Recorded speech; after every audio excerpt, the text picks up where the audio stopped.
Imagine a vibrant discussion between people that includes both openness and critical thought in the pursuit of truth. The Purchasing Truth podcast is an experience, a journey, an exploration of the impact that negative messages in politics and the media have on our families, community, society, and nation. Join your hosts, Bill Stierle and Tom Hazard, to discover new concepts and language strategies that will reveal effective ways of establishing truth. This podcast series will tackle current events, leadership challenges, healthcare confusion, integrity in business, and many other areas that affect us all. Gain clarity and understanding of the various truth perspectives. Welcome to Purchasing Truth.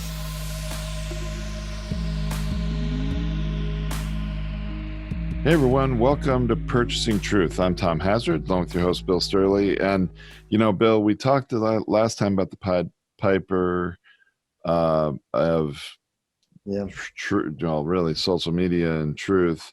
And there was a little more to talk about that. And boy, with events that have occurred since we recorded that previous episode, especially the death of Ruth Bader Ginsburg, among other things, it really brings a lot of these Pied Piper issues to the forefront, doesn't it? It does. One of the biggest challenges that we're going to face is that how do you have empathy for somebody that really changes from one point of view, Lindsey Graham saying that you can use my words against me, and then he's going to be voting for, and he's not going to wait for the next president like he said. He says, I'm standing. See, sometimes a person can stand for something and say, this is the truth. And then later he'll say, no, I'm standing for this and I'm standing for the truth. And the person that's following the person will go, oh yeah, well, the situation is different now. And the mental bias, the twisting is what we call this, is that we could twist ourselves to fit the new truth because clearly the situations are different, right? Well, the answer is no, the situation's not being different. We're not holding integrity. We're not being held to our word. We're not being in integrity. We're using a different situation. It's very much the way, kind of like an 8th grader or a 9th grader switches their mindset. It's like, yeah, well, it was good last month, but look, I'm a new person now. I'm going into the 9th grade and I'm not the same person as I was in 8th grade. Why are you holding me to what I was saying when I was in 8th grade? Because now I'm in 9th grade. I'm not the same person anymore. But no, I'm in 10th grade now. I'm a different person now. So this kind of situational ethics and situational truth plays really well to a person to deal with the various different complexities that are showing up in their world, and they really haven't thought about things like stability or consistency or integrity or trust, because trust is the thing that really gets thrown under the bus when you have situational truth. It should get thrown under the bus, you would think, but to other people it does. So is Iran going to trust a nuclear deal that's coming out of the United States in the future? No, you guys renege on things. We used to be known as a person that stayed with the agreement until it can mutually benefit both people to change. We'd stay with the agreement. But if we couldn't change it so it would meet both sides, then we wouldn't change it. So it's very, very difficult. It's very difficult. And Bill, to me, the word you used before that has been going around in my mind since, Saturday, the morning after Ruth Bader Ginsburg died, is integrity. Integrity is a word that is not political. It is not partisan. It is about, do you practice what you preach? Do you stand for what you said you were going to stand for? Are you trustworthy? Are you honest?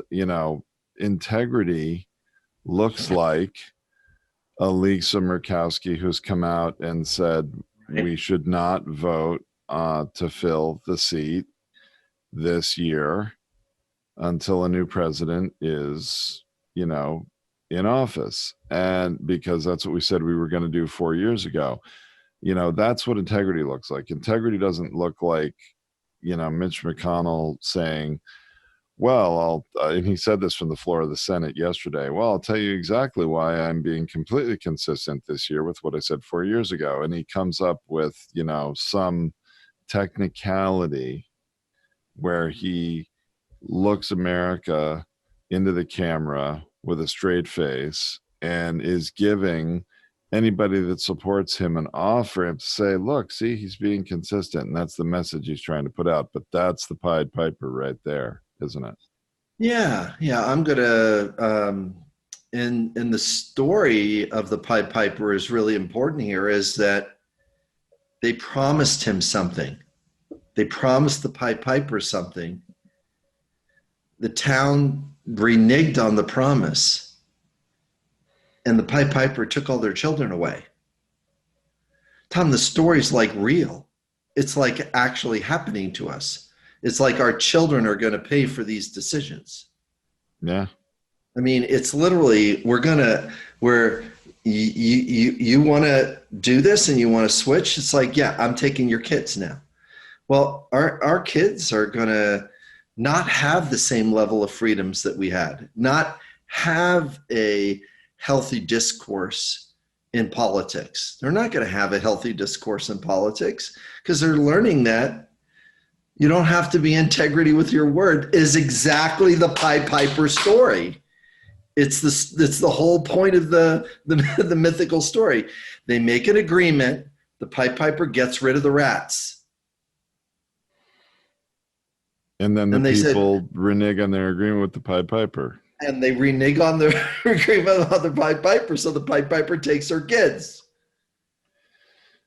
And so the way I see this, quite honestly, is that there are, I personally believe, we'll find out if it's true, but I personally believe there are enough Americans that are going to be so angry about this. They were angry to begin with this, stall tactic in 2016 when Antonin Scalia dies in February. I want to make that clear. February of 2016, President Obama nominates Merrick Garland to the Supreme Court, and the Senate refuses to even have a hearing about it for the rest of the year, saying the people should have a voice in this Supreme Court choice.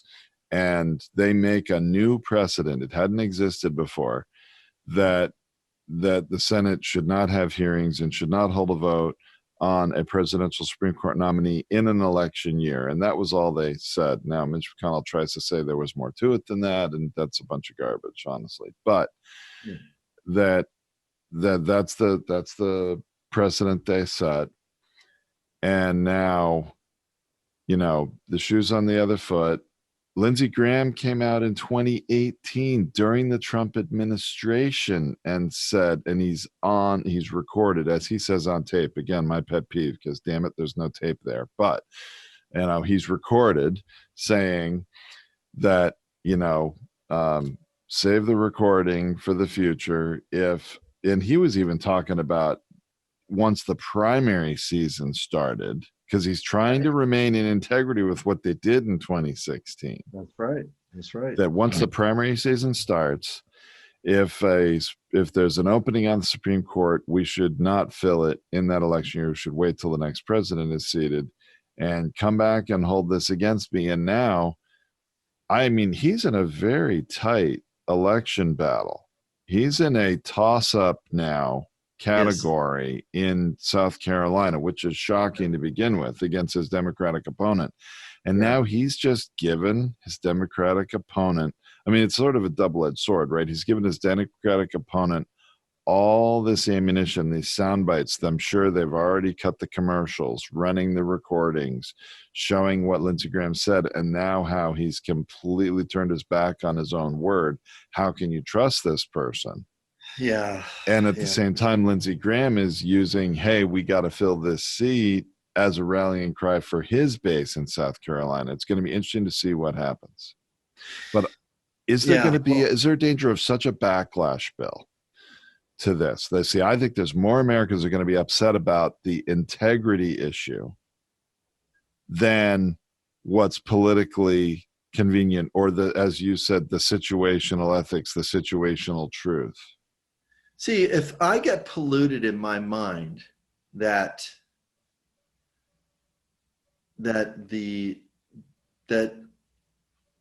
voting for a Democrat means that the Democrat's going to do this, this, this, and this.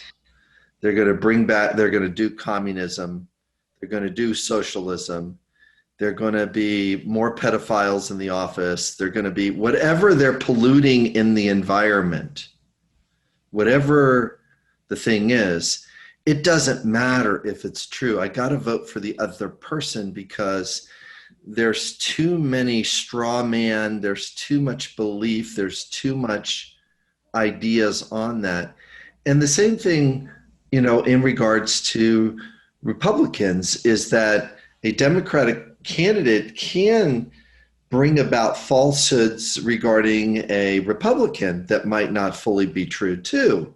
So this is not like a partisan thing. This is a bipartisan discussion about how truth gets laid on the feet of the opposite party, just to get the way I call it, little pieces of rice to go on the scale of the person's mindset. And I just want that one or that next belief structure to land on top of the person's thinking, so they stop thinking about who's the best person for America or who's the best person for my state.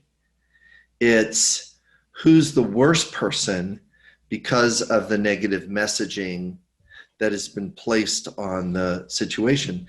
The Pied Piper, the rats getting out of the town, were really the function. I need these rats gone. I'll make any deal I can make to get the rats gone. And as soon as the rats go, well, now the rats are gone. I don't have to honor my deal that I made with the Pied Piper. So the Pied Piper just walks through the town and pipes all the children to be gone. And he has them all taken away. And the town learns the emptiness of not having a future, because you don't have a future if you don't have an integrity with your word. Your future disappears quick because people can't trust you. People can't believe you anymore because you just don't have a future. If somebody wants to do a meme about the Pied Piper, they can literally have, here's the things that they promised, but really they didn't deliver on drain the swamp. They delivered on increasing the swamp. There's more rats that showed up there. This is what they promised, but they didn't really deliver that fully. Well, so very hard. It's very hard. And what's interesting, Bill, is what the situational ethics, the situational truth going on right now around the, are they going to fill the Supreme Court seat or not, is really illuminating something. It's bringing something sort of to the forefront of at least my consciousness, and that is that people who vote, a great many people who vote for Trump, voted for him for this precise reason, for the court. Right. And everything else they're turning a blind eye to. They're putting their blinders on. I don't want to see what Trump is doing elsewhere because I want a conservative court. And I think, McConnell knows that. And he probably knows he's not going to be in control of the Senate. He may not even be in the Senate in January of 2021. And so he's going to do as much as he can for his side in the meantime. Same Right? same thing with Bill Barr. Same thing with those all those different folks are going like, hey, everybody dies sometime, and so I'm standing for what I'm standing for, and I'm doing what I can to protect my guy, to get my situations and my belief structures to somehow I got here, and I'm in a position of leadership, and therefore I'm right, and I'm going to choose those things. Trump says it himself. I won, and he did. I won. I beat that person. Therefore, I get to make the decision. So there. People say, "Yep, that's right. You're right. We're going to live with your decision," and we will. And we will live with the decision. And that decision will have certain consequences that move forward in the field of time, where people are going to go like, "Wait a minute.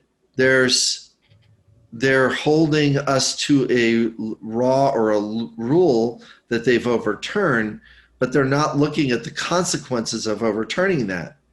Do we need to return to a place where women who want to have an abortion have to go to backroom alleys and doctors to do that? Is that where we want to go? Or to go to other countries, or to have a child and all of a sudden we're going to open up orphanages again. We're going to put more pressure on the social service group. We're going to deal with more abandoned kids. That's what we're going to do, because, well, this person did this, this, and this, and I'm not able to care for this child, and I was forced to have it. So here it is, but it's unwanted. So good luck, society, and very, very, very challenging for us as human beings, because once we take the choice away from an individual about their body, then society has got to say, well, then we are going to deal with it. And there's no evidence that anybody wants to take care of anybody else's child, because we're not demonstrating that as an integral part of our country anymore, because we don't want to welcome immigrants, and we most certainly want to punish them and their children for coming here. I mean, it's like a head scratcher. It's like, oh my gosh, let alone Christian values or human values, or how do you care for children with a society, or these things. We need to have a reconciliation about how adults are going to face difficult things in an accountable way. Our accountability has to move up about how to deal with difficult things. And we're not really actually facing difficult problems. We're just really picking an answer the way a voter would like it, that is voting from a very black and white mindset, going all or none. And it's not really healthy to go backwards in the field of time. It's like, I don't know, you have a young kid. Do you want her making the decisions on how you're paying your mortgage? Certainly not.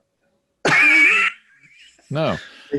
Well, and so this is the thing, Bill. So we have a very polarized country right now, where people are, I think, in large part, deciding to vote for someone for president, not because they really like that person, they believe in their vision, they think they're a good person, not because they're a person of integrity, not because they trust that person, but because they're going to continue to pack not only the Supreme Court, but all federal courts with conservative judges. That's like your one issue. It would make a lot more sense for the opposition to that and I'm not saying Democrats, because there's an awful lot of Republican opposition to Trump, Right. Republicans against Trump, the Lincoln Project, all sorts of different groups that, Yes. and I would argue people of integrity who really do not believe Trump is what's best for their party and for America, Right. but to eliminate all these other things about Trump, to say, hey, go and vote for the guy that called my wife ugly. If you're Ted Cruz, right? Stand Right. up and stand up for that and say, hey, everybody, vote for the guy that called my wife ugly.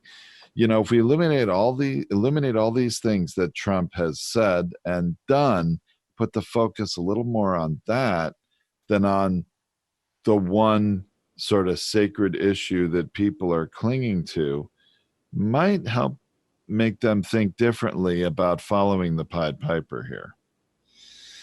Yeah, the messaging that is getting amplified is not a messaging that helps the country from a collaborative and cooperative place. Tom, you and I both know as business owners, if we're not collaborative and cooperative with our clients and our vendors, we're going to they're not going to want to work with us. Absolutely. And it's the same thing in politics, is that if there's not collaboration and cooperation to work towards something, then what happens is that people just stop cooperating and collaborating. And that's a big part of the stalemate that we're really facing. The adding money into the situation, through Citizens United and having these multi-million-dollar donors being able to have more of a say through their dollars on the person, has really cost the collaboration and the cooperation to take place between parties.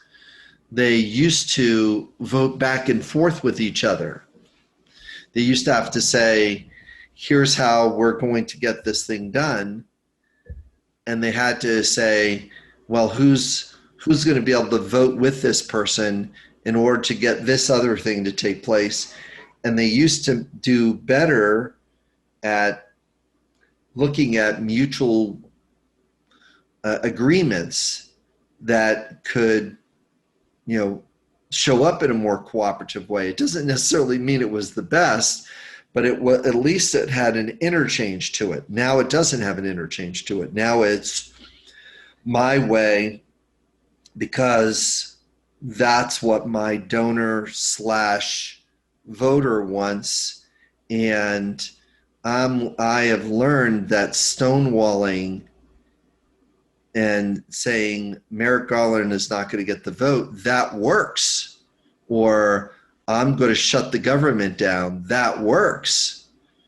And instead of going like, shut the government down, all you're doing is punishing the people that work for the government in order to stall public services, in order to, that's like the 8th grader winning the fight with their parents about this and then having no consequence on the back end of it. Going like, yeah, there's a consequence in my future, but quite frankly, I don't see that future as very valuable because I can't see the future because I'm an 8th grader. And they can't. And it's really hard to see the future as an 8th grader. I don't know. Did you know what you were going to study in college as an 8th grader? No. Did you know what kind of work that you were going to get into? No. Did you know that you needed to make changes? No, but there was something that in the value of pushing through and the value of getting to that next place where you learn something about resilience. And you learn something about tenacity. You learn something about breaking through And it wasn't about the subject. It was about how you challenge your brain to break through something you don't like.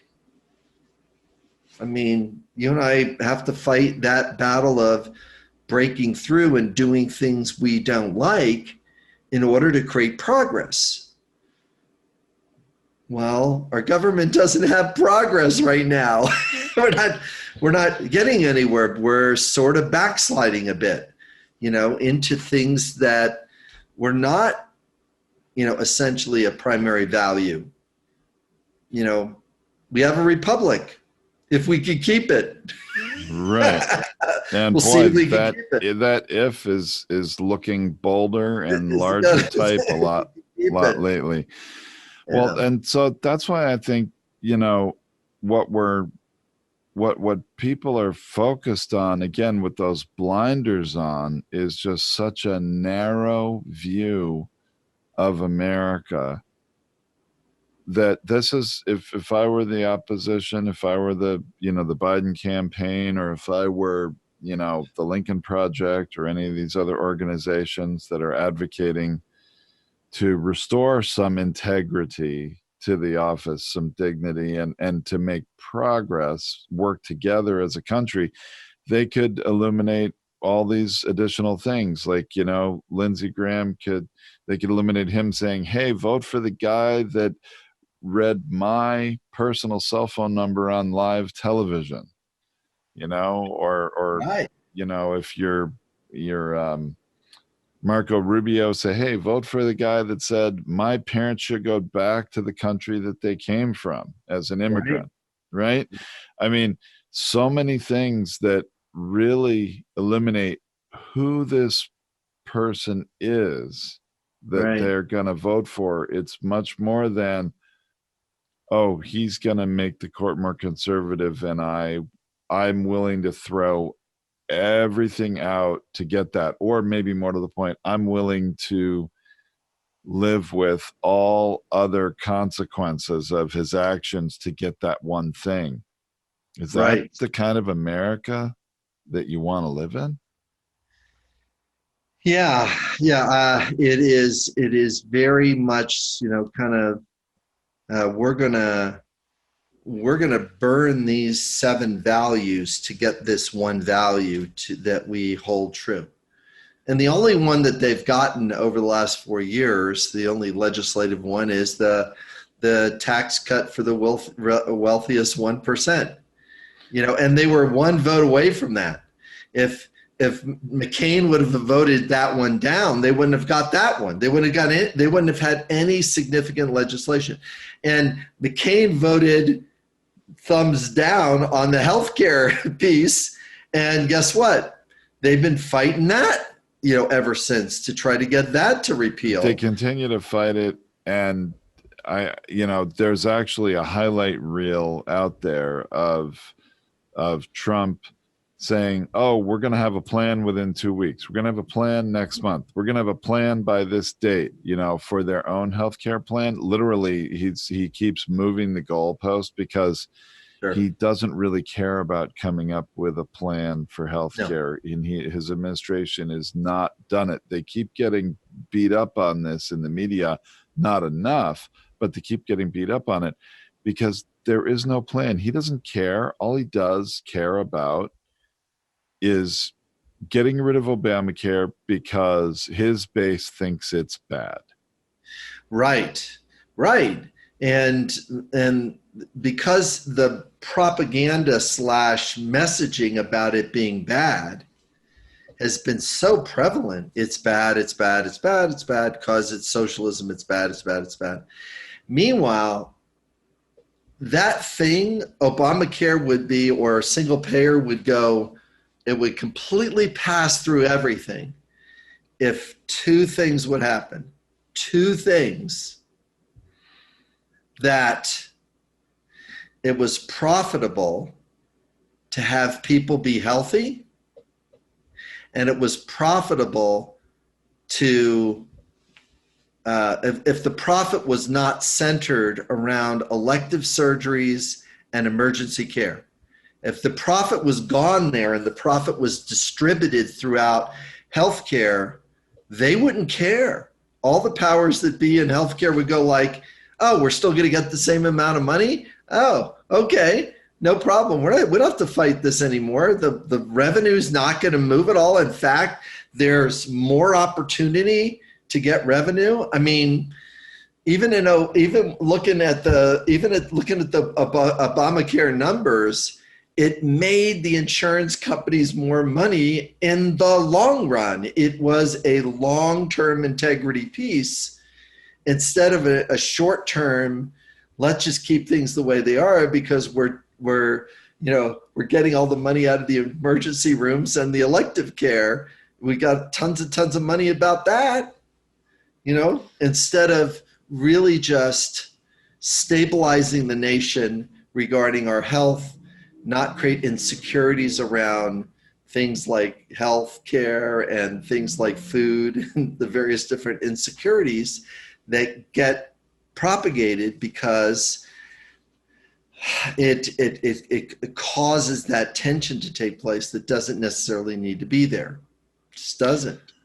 Well, and you're right in terms of what you said earlier, the eighth grader doesn't make decisions thinking about the future. They don't know what they want to study in college. They don't know what they want to do for a career.